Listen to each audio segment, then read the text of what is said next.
Ассаламу алейкум, достар, қалайсыздар, жақсылар ма? Бүгін сіздерге бір стратегия көрсетейін деп жатырмын. Қазір TikTok'та бір хит болып жатқан стратегия екен, бірақ ол хит стратегия емес қой негізі. Но көрсетейін сол стратегияны, былай сіздерге тегін көрсетемін. Оны адамдар стратегияны сатып отыр екен, нормальный сумма сатып отыр екен ғой. В общем, былай 2/6 деген стратегия бар екен, математический есеп. Оны сіздерге мен көрсетейін. В общем, былай қараңыздар, көбісі сол стратегия алданып қалып отыр. Неге? Барады, сатып алады. Мысалға, ол стратегия жұмыс жасау үшін сіздер егер структураны білмесеңіздер, структура осы общий окошко тұр ғой, мына свечалардың жүрісің бағыттары, структураларды, слом структура, high low'ды сломдан кейін не болады, не қояды деген нәрселерін бар ғой, білмесеңіздер бар ғой, ол 2/6 стратегия жұмыс жасамайды.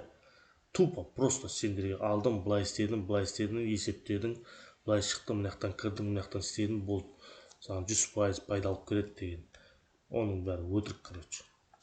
Егер сломды структураны, мына структураны, общий структураны білмейтін болсаңыздар, ол жұмыс жасамайды. Енді сіздерге түсіндірейін деп жатқаным, структура дегеніміз не? Қараңыздар, примерно айтайын. Мысалға да примерно мынау бір максимум зонада, бұл зона high деп қояды да, мысалға да. А этот low, короче, бар ғой. Мысалға міне, бұл минимум. Енді қараңдар, мына бағыт осы жерде бүйтіп жүріп жатыр да, мынау ше, былай бар ғой, бүйтіп жүріп жатыр. Бұл мына жерде боковикте жүр деп қояйық, мысалға. Примерно айтайын. Мына high бар ғой, структура бойынша сопротивление мен мына жоғарыда сопротивление болады, асты поддержка болады да. Түсіністер ме? SNR-ден алатын болсаңыздар да, resistance и support дейді да, біздің тілмен. Үстінде өзі структура бойынша трейдингте сопротивление мен поддержка болады. Басқа ештеңе болмайды. Даже smart money болсын, басқа нәрселер болсын, бәрі сол ликвидность до ликвида қарайды дейді, ордер блок дейді, имбаланс деп қарайды ғой. Оның бәрі сол структура. Ол структураны білмесеңіздер, тоқ жоқ, ешқандай стратегия жұмыс жасамай қалады. Структураны сен қара, структураны адам түсінсе болды бұл жерде.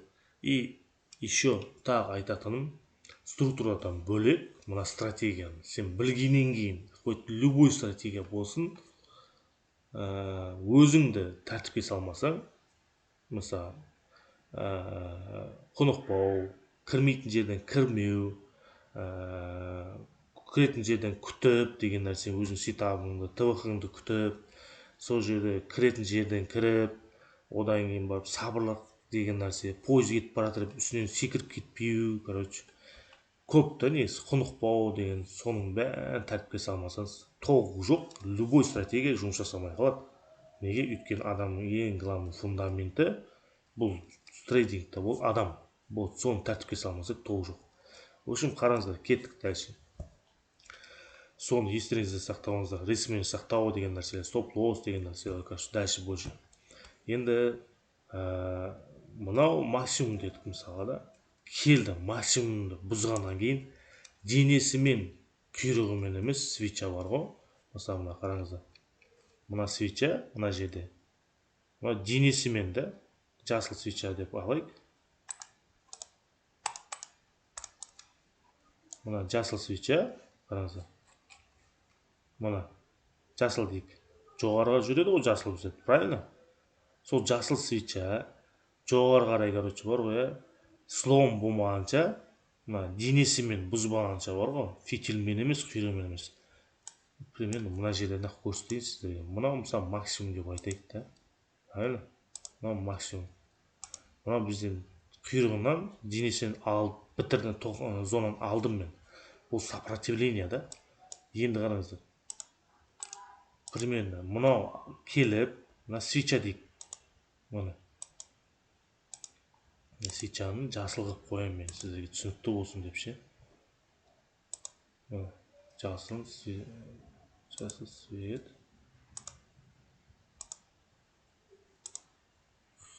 Так.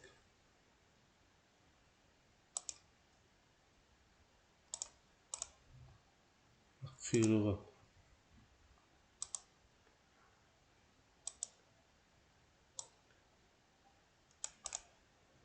Құйрығы жасыл деп қой. Түсінеді ме? Ерінбей көрсетейін сіздерге. Міне. Осылай кеп зонаға, бағанағыда айтқандай структура бойынша мына сопротивление болсын. Хоть, короче, кім түсінбейтін болса, басқаша ой 2,6 ондай сопротивление емес, хай десін, не десін. Короче, максимумды, самый вершинаны слом жасамағанша, ол жоғары қарай кетпейді.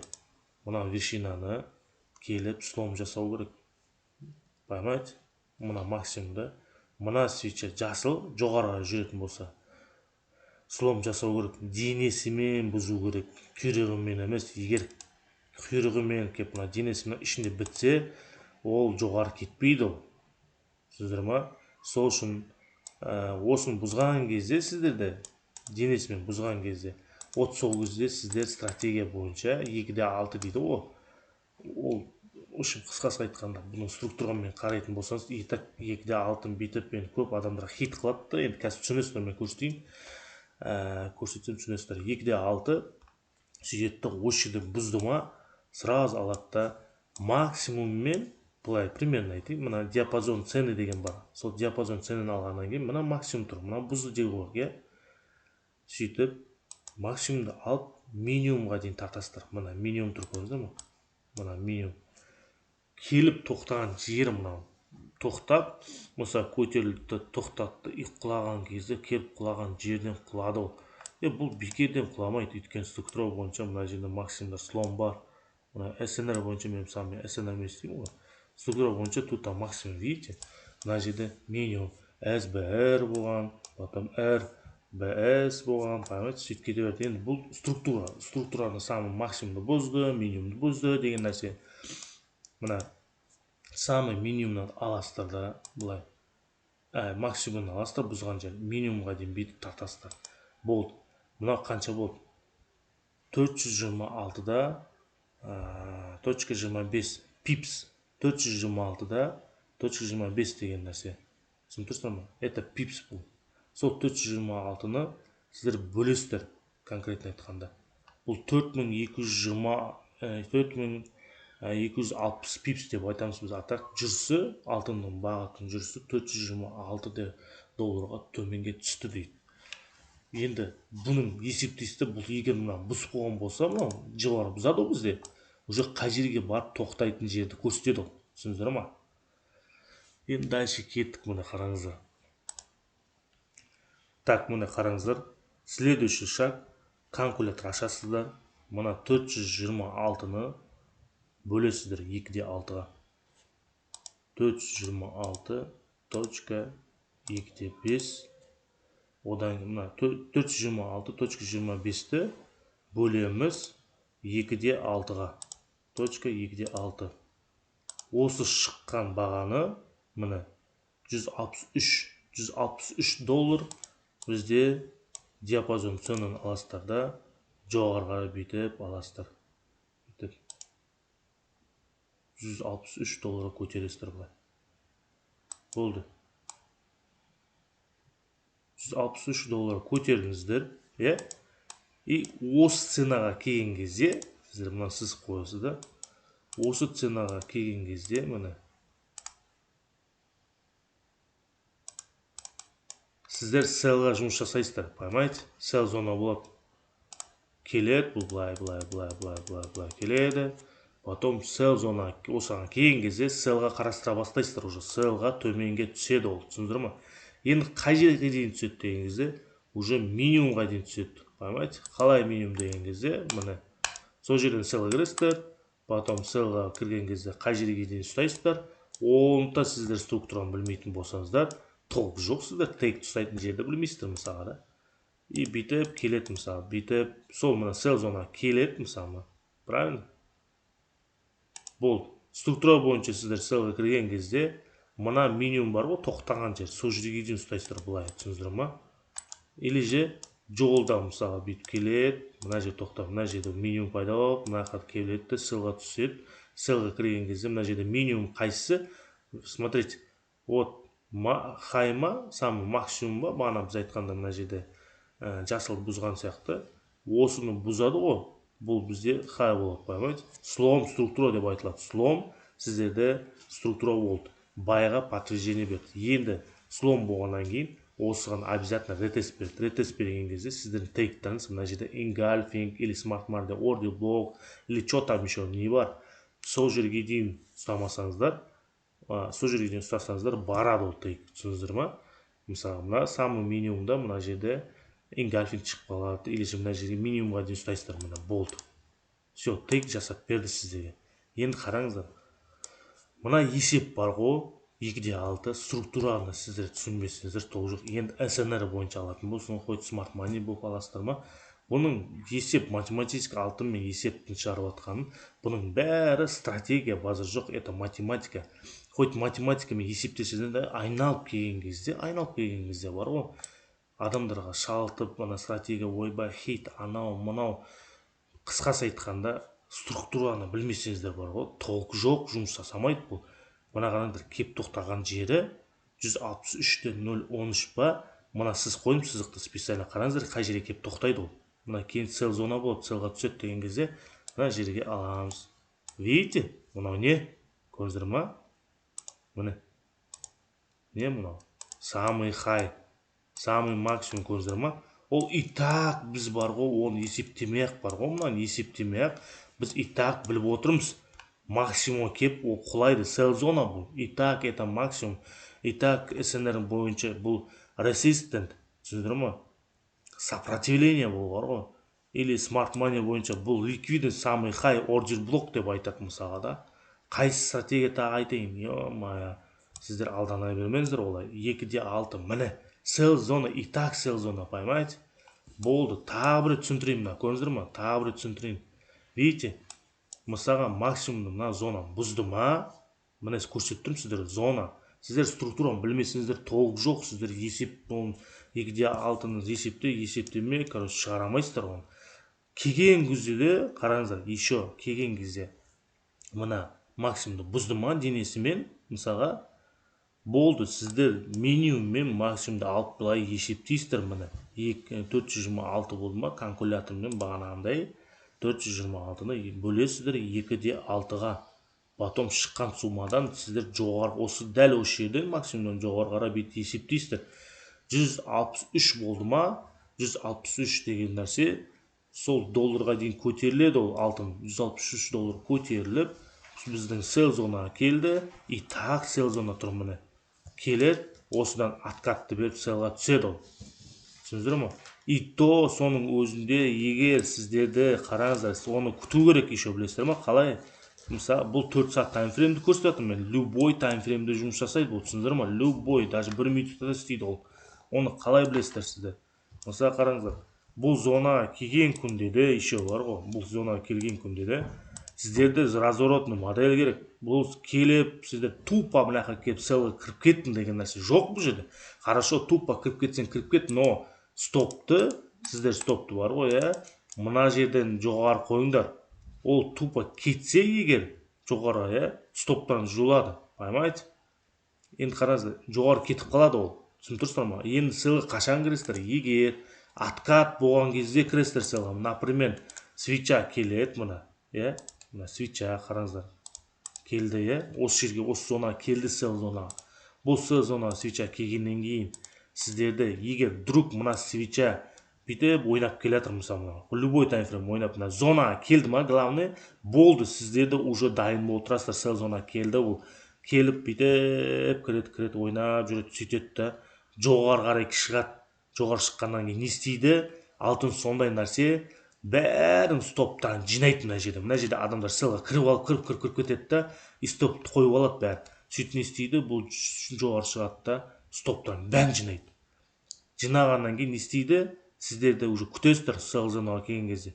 Бүйтіп зонаға келіп, ішінде бітсе, или же сыртында бітсе бар ғой, свеча. мына главный сырт мынау бар ғой, главный мына жоғарыда бітпесін бұл сел зонада. Егер жоғарыда бітті ма, ол слом структура деп айтылады, түсіндіңіздер ма? Жоғары бітті ма, уже слом байға қайтадан кетіп қалады деген сөз после ретеста, түсіндіңіздер ма? Сөйтіп келеді зонаның ішінен бітті ма, болды, значит осы жерден сіздер рискпен селға кіресіздер. Өйткені бұл стоптан жинап тастап, мына жерде уже сел зонадан рискпен сіздер селға кіресіздер. Егер кер кетіп қалса, ничего страшного, стоп болды. Стоп қоюды да үйреніңіздер. Содан кейін барып сіздер селға бұл түседі, қай жерге дейін, мына зонаға дейін қайтып түседі. Неге? Өйткені мына зонаға ол ретесті беру керек, түсіндіңіздер ма? Өйткені структура сонда, ретест бермесе ол қоймайды. Ретест бермей егер жоғары кетіп қалды ма, мынаған бәрібір айналып келеді. Неге? Өйткені бұл неотработанный зона болады, түсіндіңіздер ма? Сіздер 2-6 аласа хит болды деп ойбай болды кетті деген жоқ. Сіздер структураны білмейсіздер, толық жоқ бұл. Бір нәрсені түсініңіздер. Структураны, мынаны, жүрісіні қашан бұзады, или же минимумды бұзған кезде деген нәрсе болады ғой, мына минимум бұзады ғой. Например, айтайық қазір мысалға, мына зонаны мен күтіп отырмын 4 сағаттық зонада дейді да, мысалы 4 сағаттық мына 4 сағат зона менде минимум, смотрите. Міне. Осы минимум зонаны мен күтіп отырмын дей қояйық мысалға да, міне қараңыздар, иә. Бұл келеді денесімен, егер мына жерге денесімен қызыл қойын. Денесімен егер мына денесімен бұзса, уже не істеймін мен? Уже мен есептеймін, понимаете? Смотрите. Уже банандай. Мына бұзды, денесімен бұзды ма? Уже менде мына максимум бастап минимумға алам мен. Мына максимум, вот минимум, вот максимум, мына минимум, түсіндіңіздер ма? Мен мынаяқтан алмаймын мен уже мынаяқтан аламын. Неге мен мынаяқтан аламын? Потому что менде структура бойынша менде минимум бар еді мына. Все, минимумды менде слом істеген, түсіндіңіздер ма? Слом істеген. S1 болған. Бірақ мына зонаға дейін келетін күтіп отырмын мен. Не отработы зона әлі келеді, ол түсіндіңіздер ма? Қашан? Енді былай келеді. 4 сағат таймфрейм. Бұл уже максимум менде тоқтаған жер. Неге? Өйткені менде мына жерде engulfing бар. Мына сел engulfing тұр, түсіндіңіздер ма? Структура бойынша сел engulfingті менде не істеді? Слом болған байға, понимаете? Байға слом болғаннан кейін менің келесі цел мынаған барады, сел зонамна отработа жасайды, сосын селға құлайды деп күткем. Но барған жоқ. Не істеді? Базар манипуляциямен төменге түсті. Енді қараңыздар, мынау максимум менде қараңыздар. Тоқтаған жері, видите? Сонда қанша? 243 болды ма? 243-ті калькулятормен алам диапазонымен. Міне 243-ті мен бөлемін 2.6 хит болып атқан 2.6 стратегияларында көрсетіп атым, қараңыздар. Мен итак оны істемей-ақ, итак білемін мен қай жерге кететін бойынша, қай жерден қайтатын. Міне 93 доллар қозғалыс төменге тартамыз енді. Өйткені бізде слом, бізде селға слом болған, түсіндірем ма? Міне осылай денесін бұзса мына зонадан селға слом берген, селға подтверждение берді ма? И қараңыздар. Енді бұның қашан сіздер жұмыс жасайсыздар? Мына минимумдан аласыздар и 93 дедік па? 93-ке алып барасыздар мына. Қараңыздар. Болды.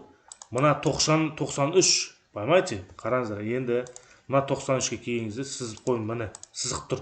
Көрдіңіздер ма? Енді бұл сызықты, сызық қараңыздар, қызыл сызық көрдіңіздер ма? Мына қызыл сызық. Мына енді келген кезде мына бүйтіп, мына бұзды ғой. Бүйтіп келеді мына. Мына зонаға келген кезде сіздер айтып жатқан зона мына 2.6 мен бойынша мына келген кезде сіздер байға әрекет жасайсыздар. Неге? Өйткені бұл мына жоғарға барады. Түсіндіңіздер ме? Мынау бай зона. Түсіндіңіздер ме? Енді тартайық мына жерге. И так біліп отырмын бұл бай зона екен. Міне, понимаете? Мынау бай зона менде. Өйткені мына жерде менде engulfing бар. SNR бойынша 2 engulfing тұр. Осы бай зонаны күтіп отыр. Мынау менде үлкен зона.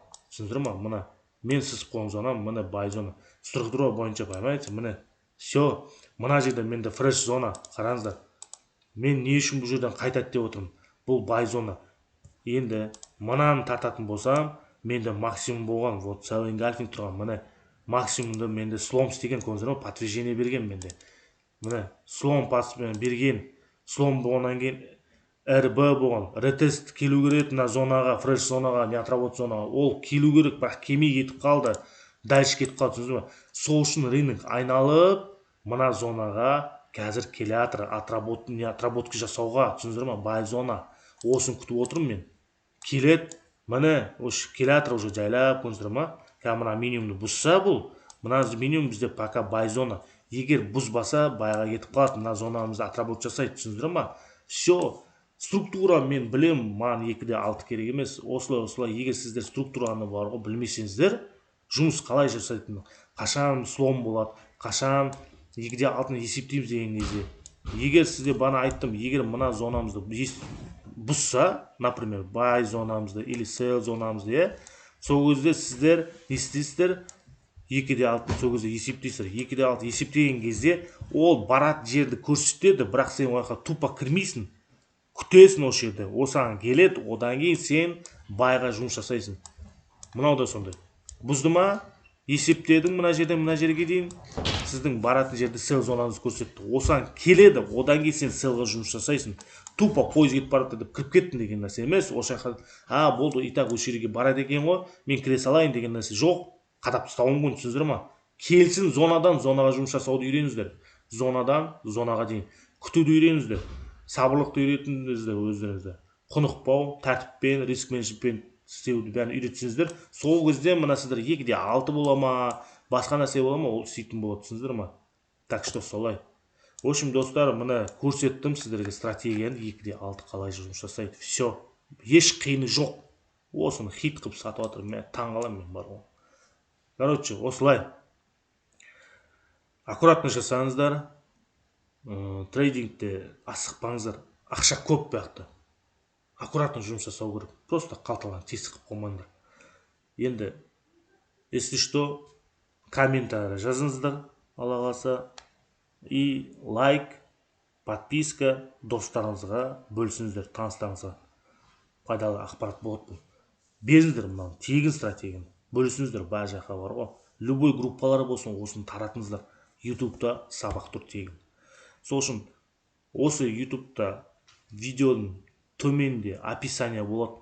Сол төменде описанияда Telegram каналым болады мен, Instagram каналым болады мен, Instagram ссылкасы тұрады, Telegram каналым болады мен, ссылкасы тұрады. Telegram каналға да кіріп өтіңіздер. Telegram каналымда да мен сіздерге қазір көрсетемін. Сол жерде күнде бұлай идея беремін мен, понимаете? Күнде идея беремін, көрдіңіздер ме? Тегін идея беремін. Күнде идея беремін, қараңыздар, видите? Идеялар беремін мен. Кешегде мысалға мен мына идея берген мен мына жерде. Мына жерден жоғары көтерілді, зона берді, селға түседі деген мен. Мына жерге дейін келді бізде міне. Сол адамдар жұмыс жасап алды. Видите? Мына жерден көтерілді, селға жасады міне, көрдіңіздер ма? В общем, идея берем, каналға да өтіңіздер, иншалла. Пожалуйста, добро пожаловать деген нәрсе ғой. Так что давайте күндеріңіз сәтті өтсін.